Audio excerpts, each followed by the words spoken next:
What's up, everybody, and welcome back to Let's Play Tigger's Honey Hunt on the 64. I'm What the Fnu, and the most wonderful thing about What the Fnu is I'm the only one. I'm the only one. I'm surprised I didn't use that one earlier. Woohoo!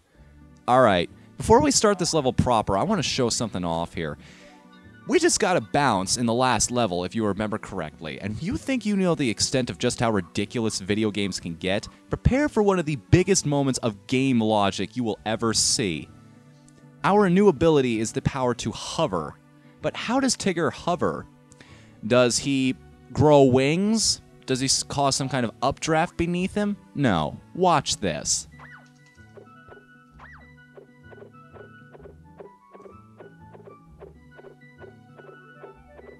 Fuck you, gravity!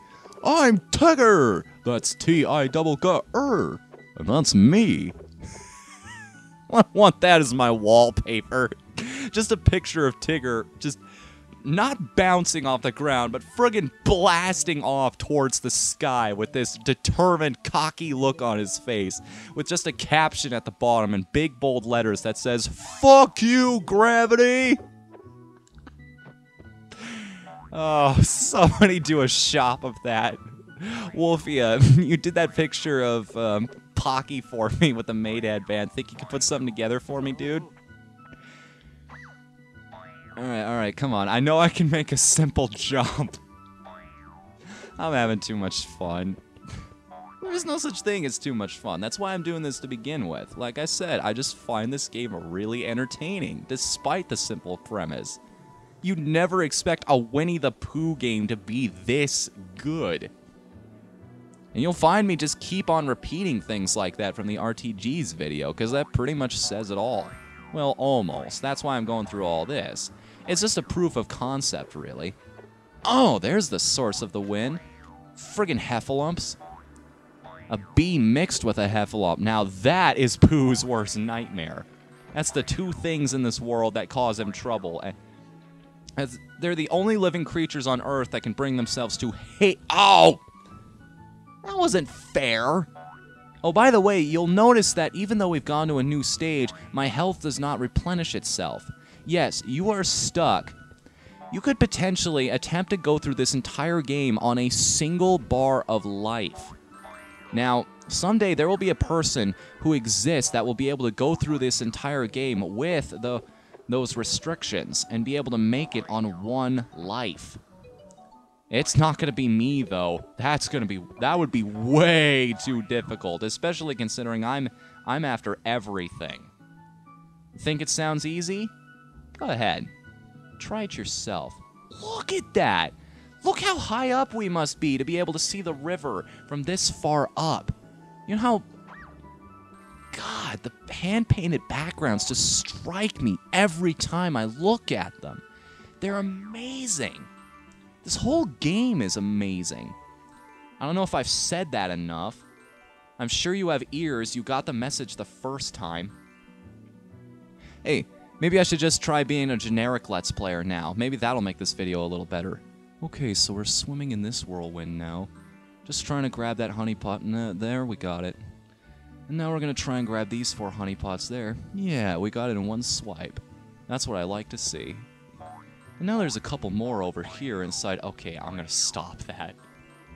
You know, I'd be angrier at Ego Raptor and JonTron for making fun of Let's Players if it weren't for the fact that there was an entire channel already devoted to doing it.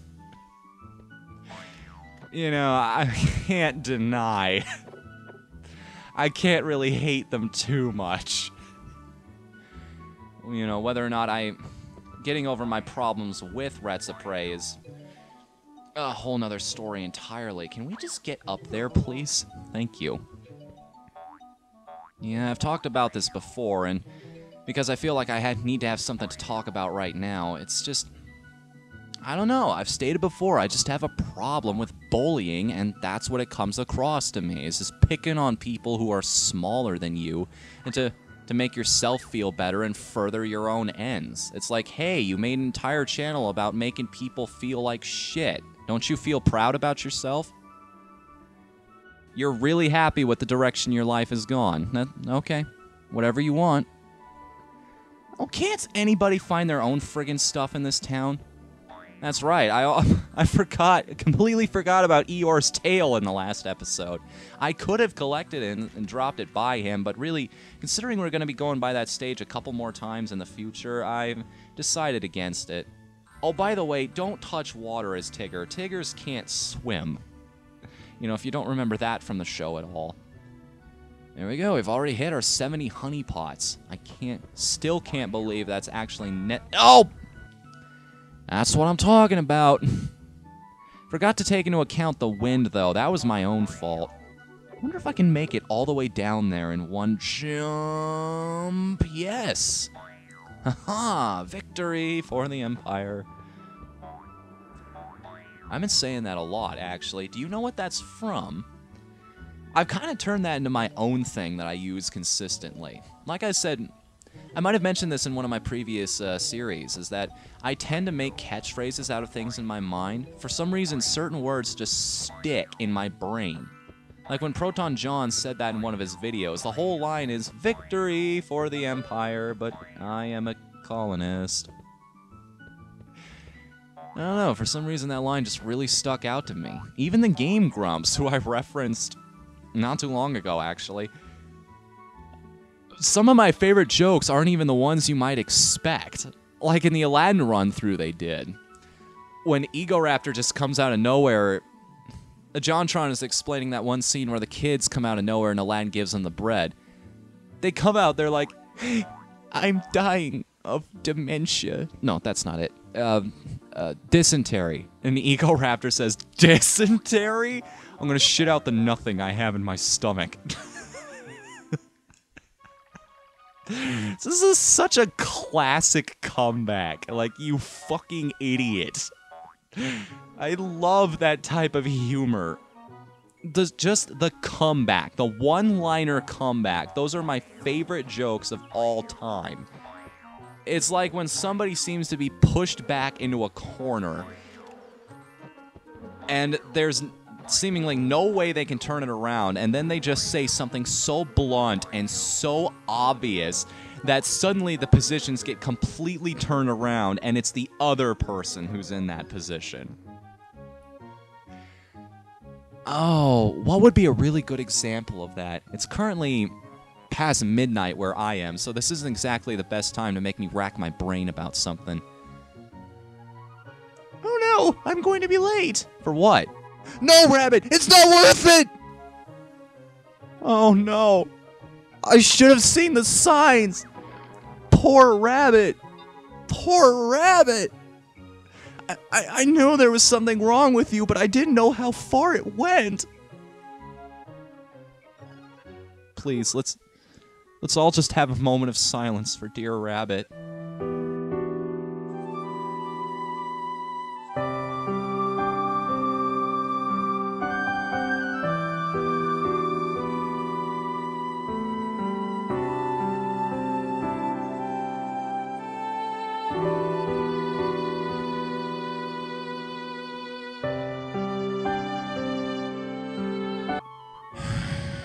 What a shame.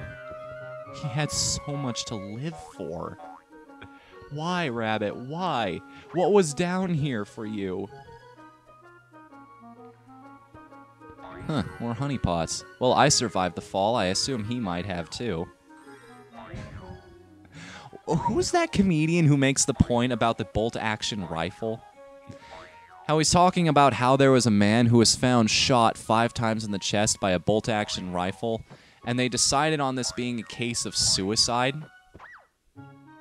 Now, anybody out there who's smart has already noticed the logical fallacy with this, but in case you haven't, I'll do what the comedian did and point it out for you. If you've never used a bolt-action rifle, how it works is if you have to manually reload it every single time.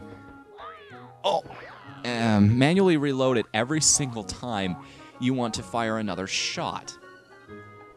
So, you have to load this thing, push the bullet into the chamber, cock the gun, turn around this giant-ass rifle in your hands, stretch out your arms as far as you can go so you can properly aim it towards your chest.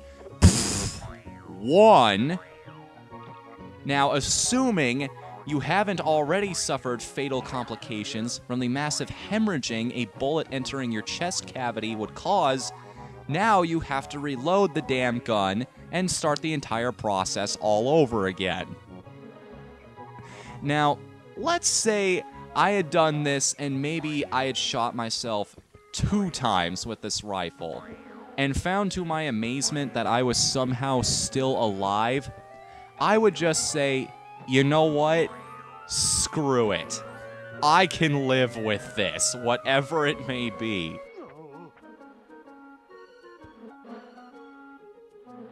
Oh. That deadpan, dry sense of humor. Maybe that's just why I love those types of comebacks. That's just always been how I felt. I wish I had the voice to try and deliver something like that, though. I guess I'm just not enough of a cynic these days. And do make sure you go up here and collect these honeypots.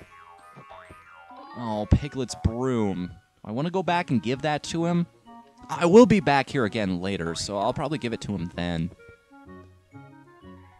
Alright, Owl. I love the stance Tigger takes when he does that. It's like, okay, Owl, I'm fucking sick of your shit. You understand me? And he stares him down. Alright, alright. Yeah, help Pooh with his party. Can we get on with it, please? I got things to do, places to be, people to talk to. You know, yeah, right. You guys know me. I'm pretty much a loner. You guys, sad as it may sound, you're pretty much the only people I talk to these days. And it's not from a lack of trying, mind you. Oh, but never mind my cripplingly poor social life. Let's play some Pooh Stick. No, you did not hear that incorrectly. This level is called Pooh Stick. Pooh Stick. In case you didn't catch it, you get it. Yeah, you caught it. You caught it. I don't need to reiterate. You want to know how you win this game? You really want to know? Aim towards the bottom and catch one of those fast things. Congratulations. You win every single time. Pooh's AI does not think to push the cursor down as far as it'll possibly go to get a head start. And he's just sitting there all damn day. And I like to think Tigger's just sitting there talking to him. Thinking he's being a jerk about it. Like, no, maybe you'll catch up. You totally got this, Pooh. Don't worry about it. You'll catch a current and you'll be able to catch up to me. Wait, did I steal that joke? I remember watching another Let's Play of this game once before. I think I might have used it from there. Well, whoever your name is, please. I give you credit for that, if that happens to be the case. Really, I've played so many games these days and said so many things about them. Because I do this. It's instinctual now. Whenever I'm playing a game, I pretend that I'm Let's Playing it. It's good practice for this. I've said so many things and played so many games up to this point that it all just kind of blends into each other after a while. I don't know if that's sad or if I'm just diligent. Probably sad. Alright, one more trophy. And you know what? I'm actually going to do this one legit. I'm going to aim for the middle of the screen and see what happens. That's where my cursor starts, and that's where I'm going to throw my stick. And I still win, unless a current comes along that just nicks Pooh's stick. Oh, there it is again. Doop-a-doop. Oh, wait, is that... Oh, I get a last-minute boost. That was nice. That could not have gone any better. Ta-da! That was fun. Well, at least he's a good sport about it. Did you know that you can bounce higher by using your tail? No!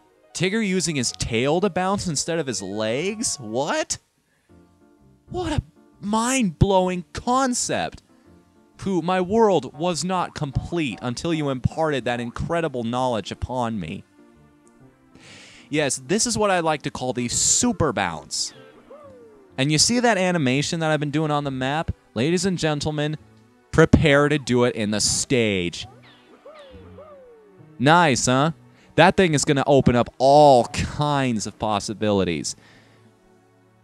But we're going to be tackling all of that in the next episode. So, next time, we're going to see what kinds of incredible things the Super Bounce can do for us in the wintry area of the 100-Acre Wood. Sorry, I can't remember the name of the stage right now off the top of my head. Oh, well. Beyond the Frog Pond, that's what it is. Oh, I knew it was in there somewhere. I just had to coax it out a little bit. So, guys, see you then. Later, everybody.